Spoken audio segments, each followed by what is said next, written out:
So to give you a proper introduction, Brian Esposito. So it's Esposito Intellectual Properties is your umbrella, but I'm really interested in the base, your foundation. Yeah,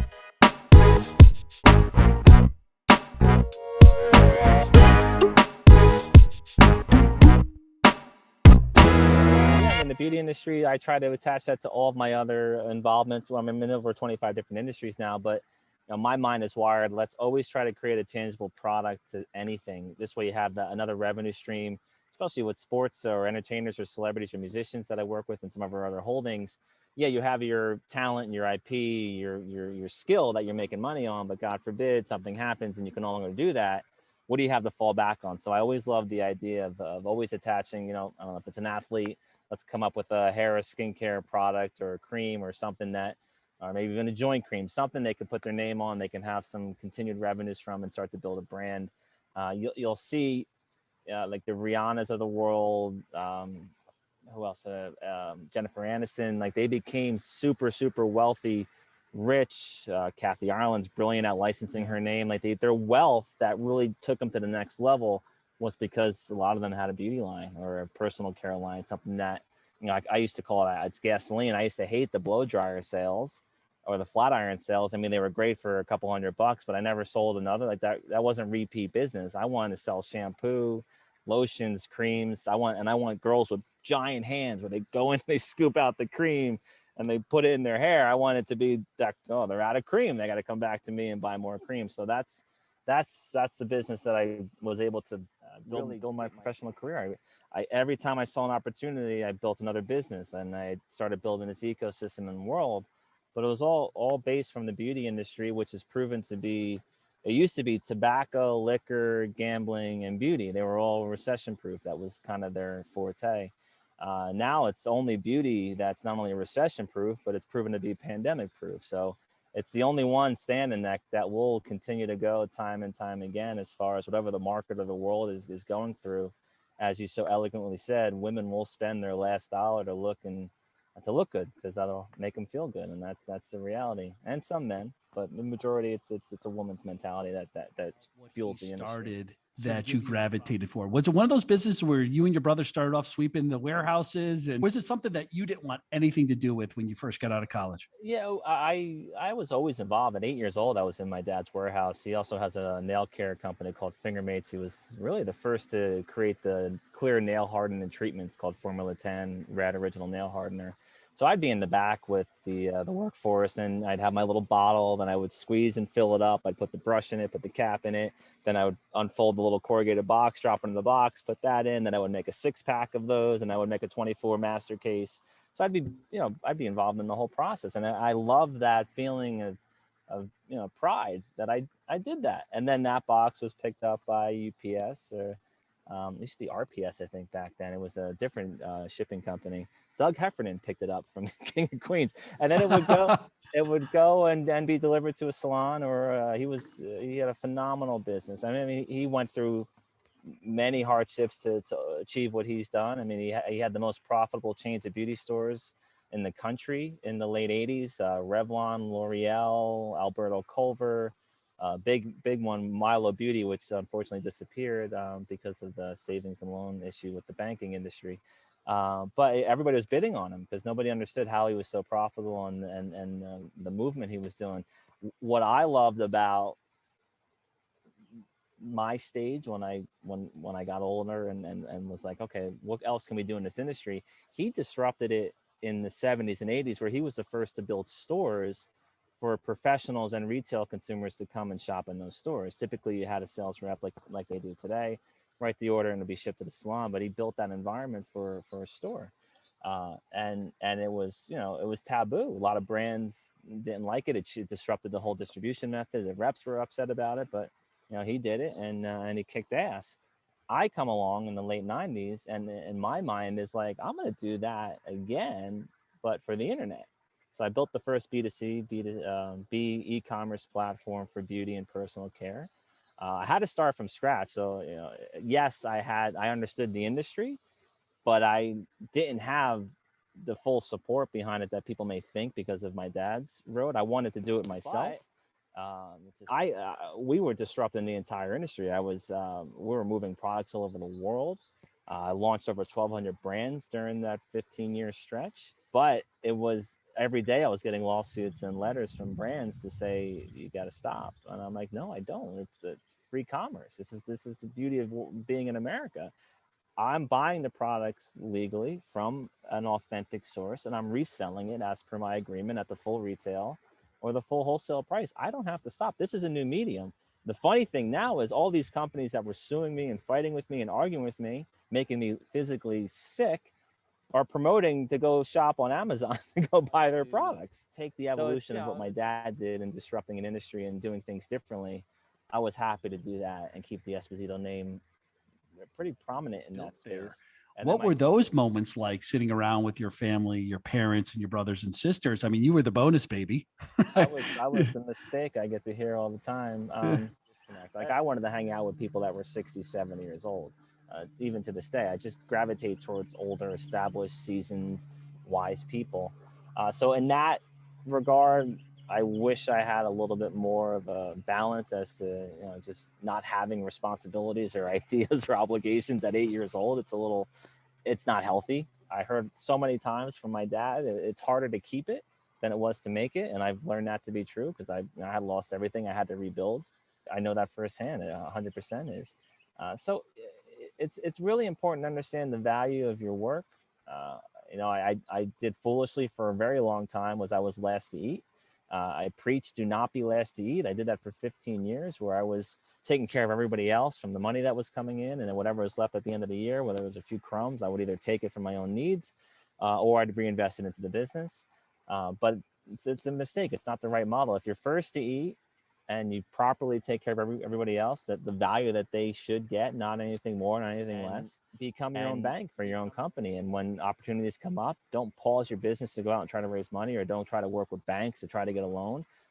Be your own bank. If you're paying yourself and you're building an arsenal of resources, you can fuel your own company with your own dime. And that's something that I should have learned early on, especially from my dad. And one of the stupid mistakes that I did, I just felt like I wanted to take care of other people. I felt like that was my meaning. But if I'm not taking care of myself, and I got into a terrible car accident in 2016, which again, that was a domino that allowed my world to just fall apart and have to rebuild.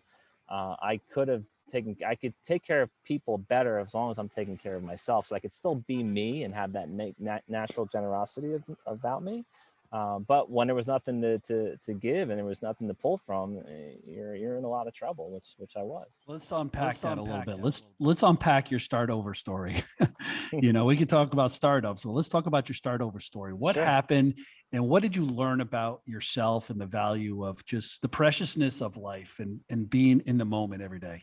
Absolutely. So it was February 12th, 2016. It was a Sunday. Foolishly, me going to work, and my office is down in Nashville at the time. And a drunk driver hit me head on 4 in the afternoon. And grateful. I'm always saying I'm grateful that she hit me, because I'm still here. I'll take that hit time and time again. She could have killed somebody. She could have ruined a family. And I'm also grateful because that moment forced me to change my entire model. I was the glue and the conduit for my entire world. I was the one doing the deal making. I was the one doing the product development. I was the one buying businesses. I was the one with all the relationships for partners, banking, capital. It was me. And when you ripped me out of that equation, I was left with a support system that was nothing. The people that I had in roles did not belong to be there. They could have been friends, colleagues, and I take full ownership on that. I am the one that put these people there. I'm the one that improperly put these people there. So I had to not only start to feel better health-wise and come back from that, I lost everything. My whole world just fell apart. There was nothing, because I was the machine. I made a conscious decision that there's no way I can rebuild stronger and smarter and more seasoned if I also had these internal demons where I was mad, angry, or bitter, because I could have went one of two ways. I could have hated, why me, be mad at the people that were nowhere to be found when I needed them, when I was there for them, whether it was co-signing for cars or homes. There was no support system, even from vendors and manufacturers that I helped build massive businesses, nowhere to be found. And it's a disheartening moment where you you realize maybe you really are alone in this world, in the business world. So I rebuilt, 5, 6 years later, I redid the entire model. There's now over 75 holdings across 25 different industries, over 150 joint ventures from around the world, and operating over 25 different cities. But I could not have done that with my previous model. If I didn't get in that car accident, we still would have been making money and growing, but it was wrong. It wasn't healthy for me. I wasn't happy with what I was doing, and I was supporting people that shouldn't have been there. All of your actions, all of your decisions, everything that you said yes or no to is where you presently are. So, I can't thank the world enough for what's happening. But now, how do I value myself? So I had to look at what I still had access to, find a role where I could participate and start to rebuild and have some cash flow coming, or just even some self-worth, where I started to rebuild my confidence. Because even after that accident, I couldn't do 2+2. It would take me 30 seconds. And my brain is, maybe you can tell on this call, like I fire fast. Like everything is always moving. I'm connecting dots. I'm thinking of people that I met 20 years ago. When I meet somebody today, I'm like, oh, those two need to talk. There's something there. So when you start to, it was nerve wracking and it was scary. So after I got my momentum back and I started to trial and error, what is this new me going to look like?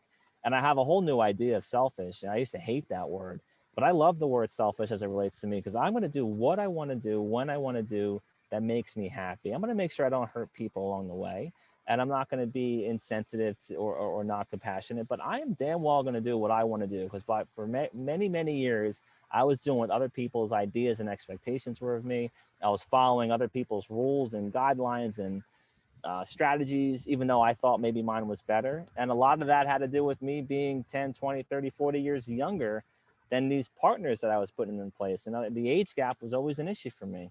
Now, with my story being out there, some great successes underway and happening or have happened, being able to share my story with great people like you in a public forum, people see the way I operate. I'm consistent. I'm transparent. I do things the right way. It's the longer, painful, terrible way to do things, but it's the only way to do it. When you talk about your comfort level is working with and being around older people, more senior people, folks that are, in their 60s and 70s and been around it, that have real experience in life.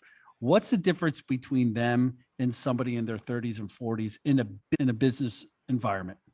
When people look back and go through some of their experiences, everything is relative, right? So I don't want to take somebody's reaction to something, because it could be the end of the world for them. If somebody got fired, it's the end of the world for them. And it depends how you react. Ideally, these people went through gas shortages. They went through awful experiences in the economy, different types of wars, Vietnam to be like one of them, of a very higher age group. Like, it's difficult for someone of a younger age to complain about something when you see people that went to war, literally went to war, then in business went to war.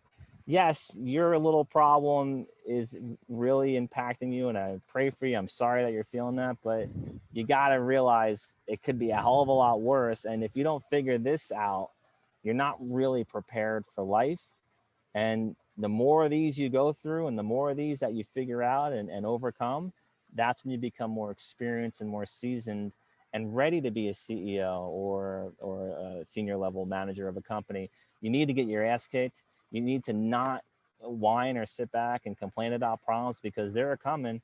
Nobody's immune to problems. And the quicker that you can identify them and the quicker that you can resolve them allows you to prevent future problems from happening. Because if you can say, okay, I went through this problem in 2015. This looks a lot like that. I'm not even going to address it. We're not even going to go down that route, because it reminds me of something I already went through. That's how you build sustainable businesses. And that's how you make sure that you're focusing, that you're using your time and focusing on the business and not creating and resolving problems over and over again, because that's just a hamster wheel that goes nowhere. What are those 3 tips that you would give right now as key elements to starting up a business? First and foremost, you better be making revenue immediately. Find a way to make money. I don't like BS valuations that don't make any sense. So if you're going to go into a business or a startup and you're going to find a need, fill a need, which I think is a timeless approach, make money. The minute you make money, you start to feel a little confident. You start to say, like, there's something here. Secondly, if you're going to go out and raise money or go friends and family, hire an accounting firm that is of some substance and get a real valuation. Treat your equity like oxygen. If you're going to be going out to the market and raising money, do not make up a valuation that makes no sense because you feel like that's the number. Get it down to the penny. And when you're dishing out equity, get it down to the half a point, because every little half a point counts. And hopefully, yeah, I don't know if I mentioned, I don't love unicorns. I'm not a unicorn guy. I like real sustainable businesses. I like businesses that have real positive earnings, that are valued at a multiple that the market can tolerate on those earnings. So if you become and you get yourself in a position to create a product, create a service, flip sneakers. Flipping sneakers is great as long as you're smart about it. Don't go and build a warehouse of sneakers and use up all your money and then you don't know what to do. Flip a pair here, flip a pair there, start making some profits, then flip 2 pair, flip 4 pair, and be very careful and cautious about how you scale. Is be very careful who you invite into your inner circle. Keep it lean and mean. Do not give out equity to friends and family that isn't justifiable. Everybody that is part of your team and part of your company needs to add value. They need to perform. And don't wait for them to perform. Nip it in the butt when they're not. See if they can overcome and hit your expectations. If they don't, they have to go. So what's your best advice, and whether it's advice or whether it's a quote that just stuck with you for your life and your career that you just keep on going back to? One that I often say that I love, because I have an article out. It's like the 7,000 something night of my overnight success. And but I do love the idea that everybody can be an overnight success. And the key to that is you wake up the next morning a little smarter, a little stronger, a little wiser. And that's how you continue on your path. If you can do that time and time again, every new day, then you are an overnight success, because you're evolving as a human being. You're becoming stronger and more experienced, and your job, whether it's your company or it's your personal life, it will become easier and it'll become exciting and it'll become enjoyable. Brian, thank you so much for your time. I really appreciate it. Thank you, Rob. I appreciate it. Always a pleasure to talk to you, and keep kicking ass. Well, before you get attacked by that dog, and you hear that? I'm sorry. Those construction guys start teaming up on you and build right around you. I'm sorry, doing a little work behind us here.